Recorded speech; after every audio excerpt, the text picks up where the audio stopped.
Hello, and welcome to the Orthodontic Products Podcast. I'm your host, Alison Werner. On this episode, we're going to talk about why you should rethink your onboarding approach.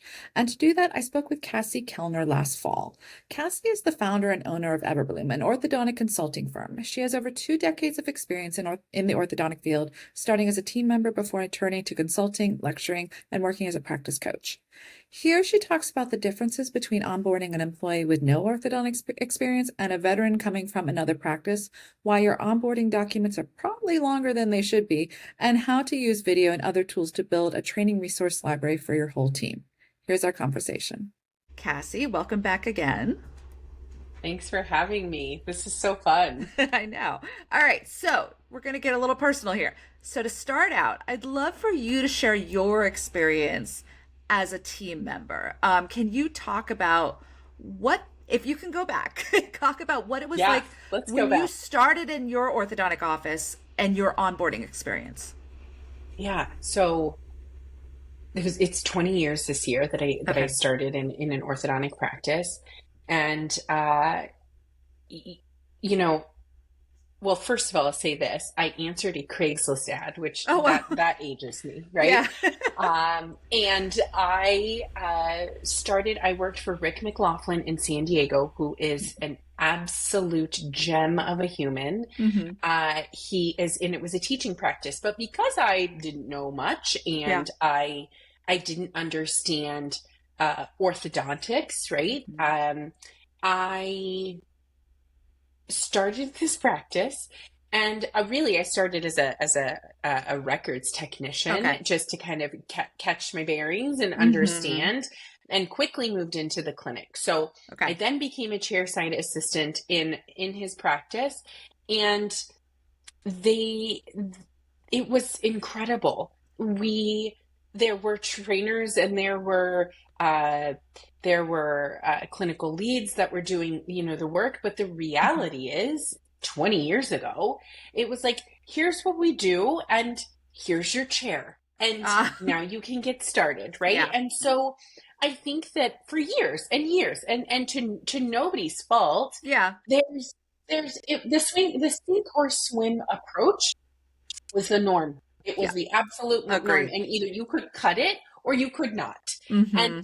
And I remember I actually got hired with somebody else, and they let her go within the first 4 weeks because she just couldn't cut it.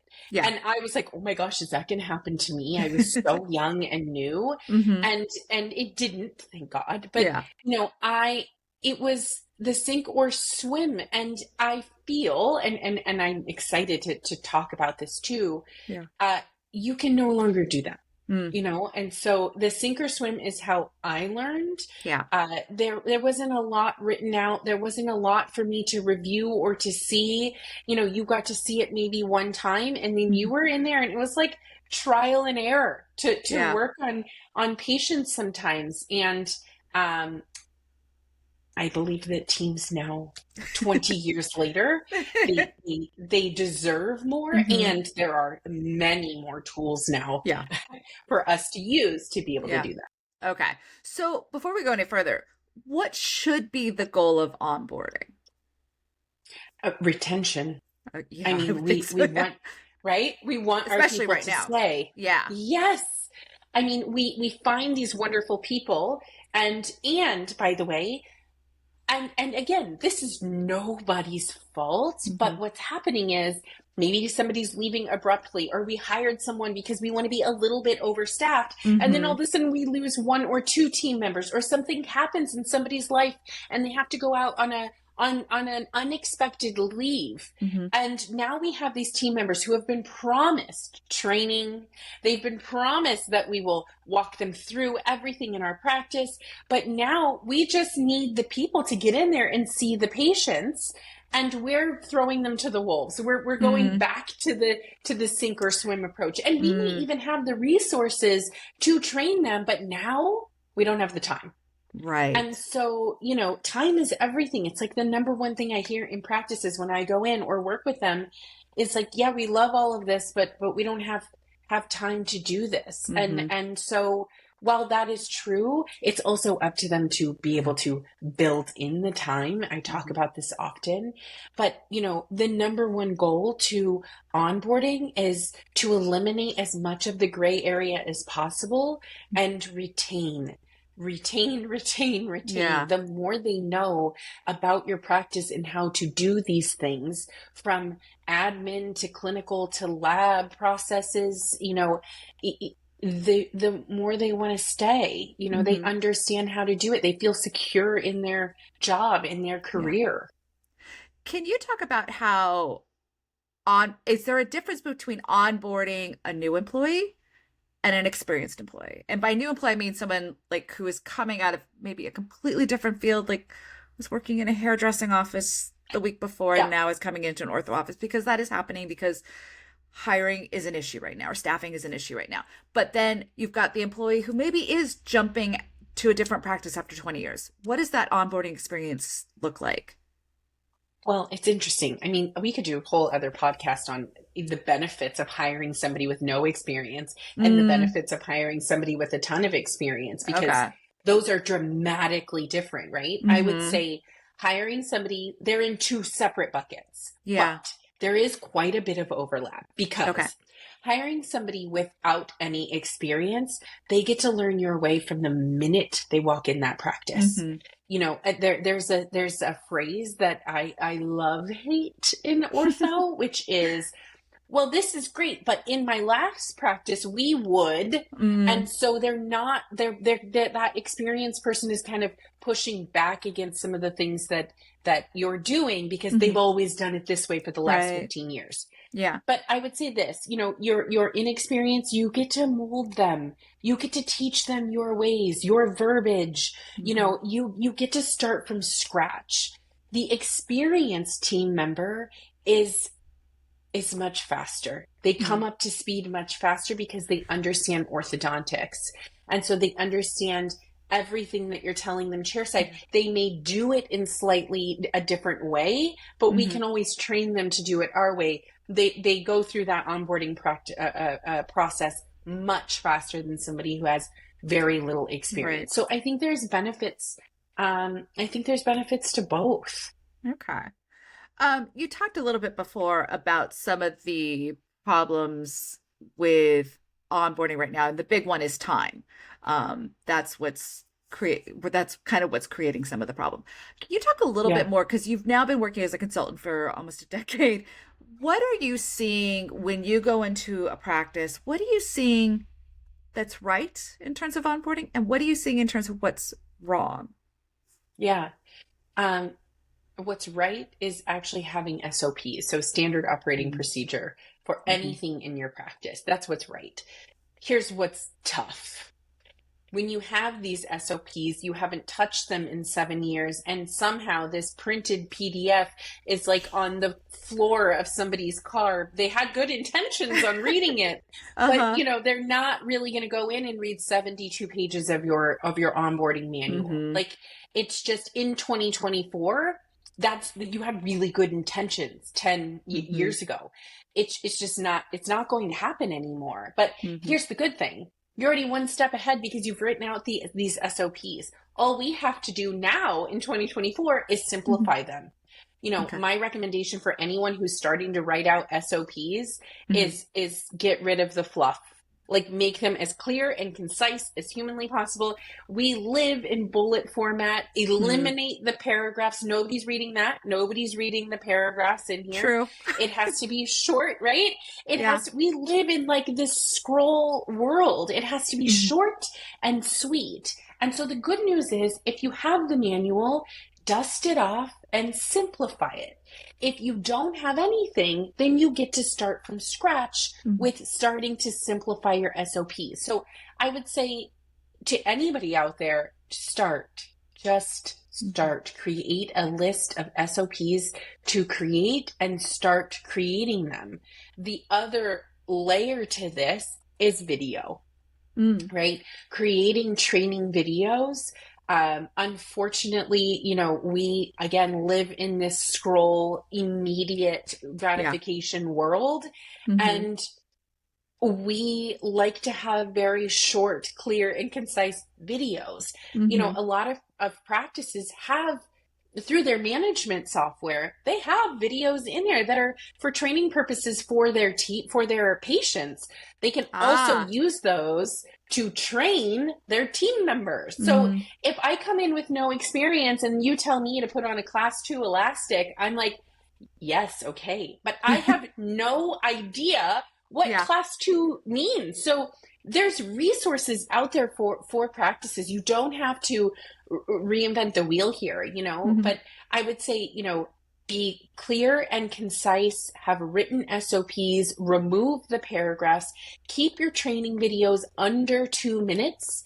I met with an orthodontist and we were getting started, and I'm going to talk about this too, but we were getting Yeah. started on building out onboarding processes. Mm-hmm. And what he told me, I had such a moment here. What he told me was, so I have new team members and I don't have any video training or SOPs. Mm-hmm. Yeah. And what these new hires were doing, they were about 20, 21, 22 years old. They were Mm-hmm. so eager to learn. Mm-hmm. They went on YouTube themselves Ah. and started to search how to bond. I'm making this up. How to bond Yeah. a lingual retainer. So Mm-hmm. they're like, oh, this is how I do it. Here's the problem.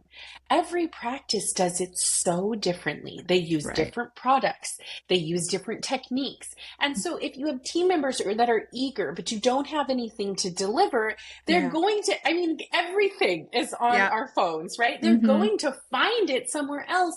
And unfortunately, it may not be your process. So, you know, just start somewhere. If you have things, update them.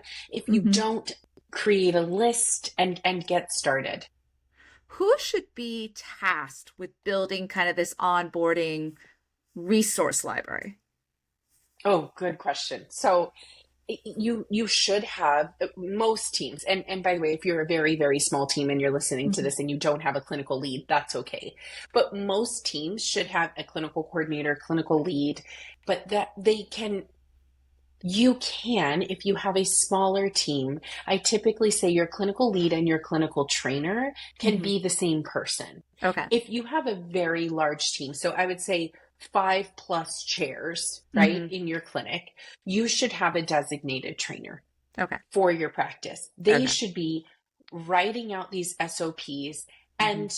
and everyone in your on your clinical team should be in charge of creating training videos. Mm. And the reason I say that is because you may have an assistant who loves to bond appliances, and you Yeah. may have another assistant who's like, that is not for me, but I love Invisalign. I Uh-huh. love doing aligners. Great. Well, then divide and conquer, and you assign this to that person and that to, you know, and the Yeah. other thing to the other person. In creation, Mm-hmm. from a training perspective, you have to be careful on who your trainer is. Trainers have to have patience.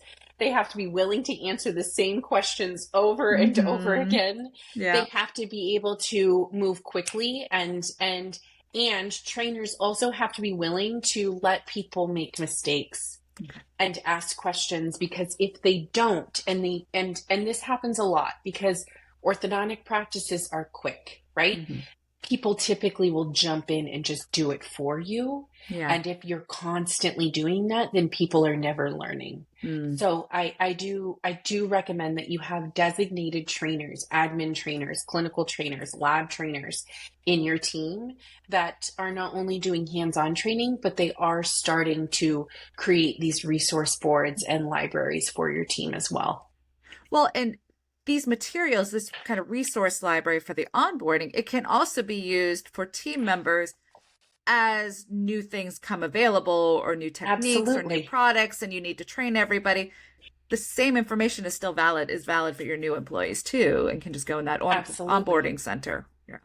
So are there any tools out there that you think can be beneficial to the onboarding process?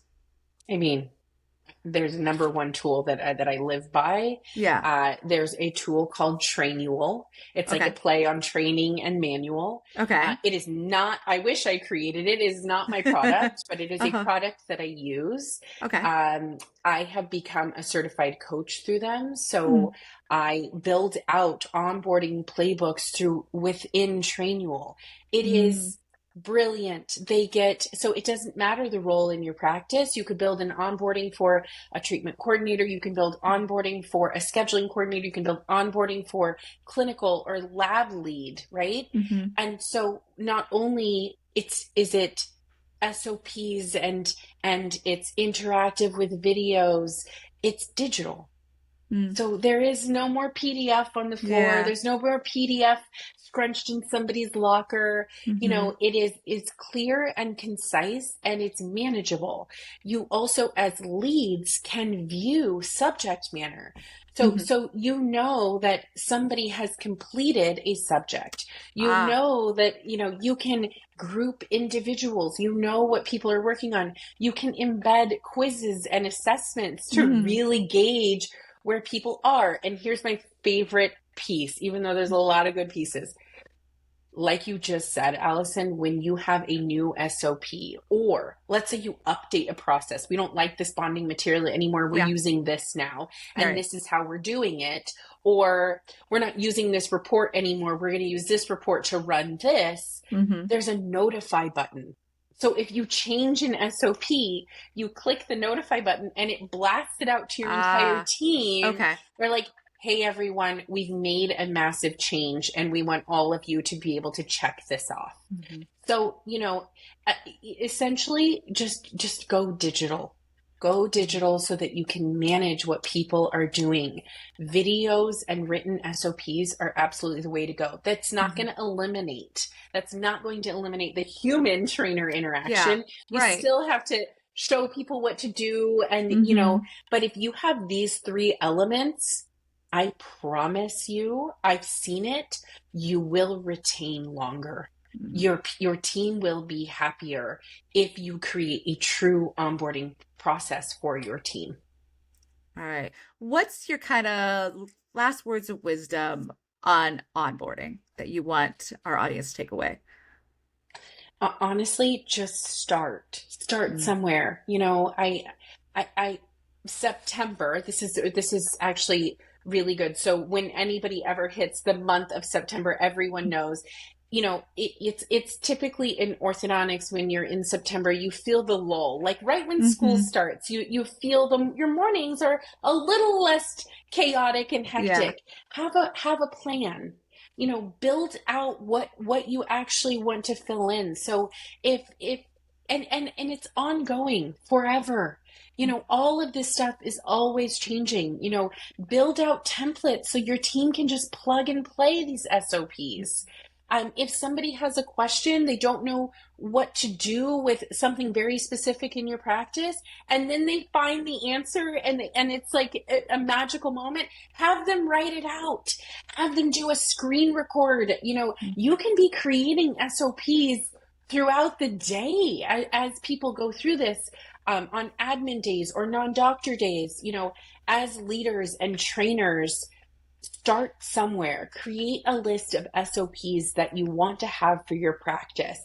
And start with 10. If you have nothing, start with 10 basic, right?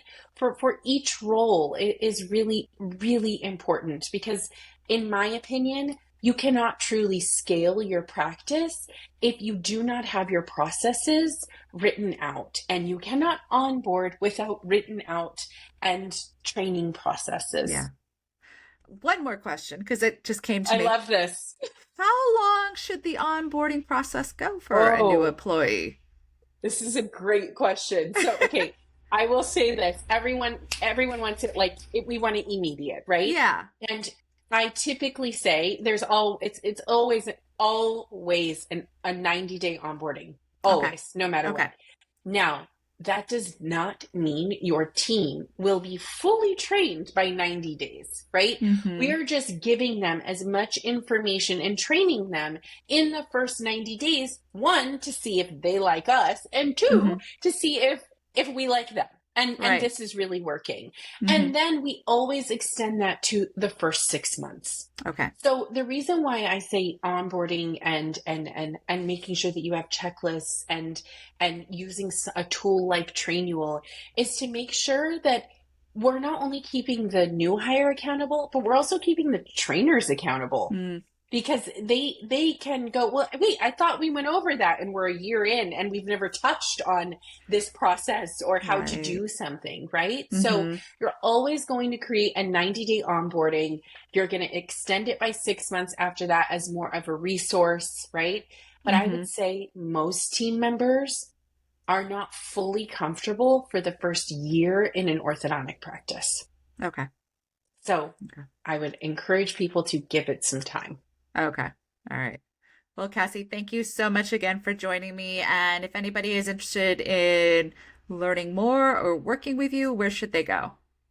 They can go to discovereverbloom.com and there's plenty of things that they can navigate through on there, but they'll search for Trainual specific to this topic. Okay. And that's Trainual? You got it. You got it. Just wanted to make sure. All right. Yep. Great. Thank you so much, Cassie. Thank you.